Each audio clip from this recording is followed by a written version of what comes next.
Այսօր Նիկոլ Փաշինյանը մեկնում է Թուրքիա, ինչ ակնկալիք ունեք այդ այցից։ Ես ակնկալիք ունեմ, որ հետ չգա, մնա այնտեղ вообще, չգա։ Աշխարհի վատ մարդն է, ինչ ասեմ։ Այդտենց ծնունդը ոնց կլի, խեշերի մենք բոլորս ասենք մեծամասնությունը ուզում է, որ մյուս տարի ինքը չհասնի այս Թուրքիայից գա, հրաժարական տա, խելք ունենա մի քիչ էլի։ Ես մի անգամ խոստացել էի մատաղան է, ակտոր, անցավ մի քանի տարի, դուրս ինքը դրած չեղավ,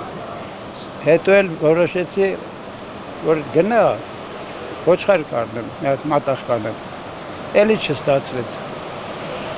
հասկանում եք։ Ձեզ ուզում է ծախսի տակ չի ավել։ Ոչինչ, իմ թոշակով մի հատ էլ գարը կարնեմ, հիմա էլ որոշել եմ էլ ինչ արդեմ,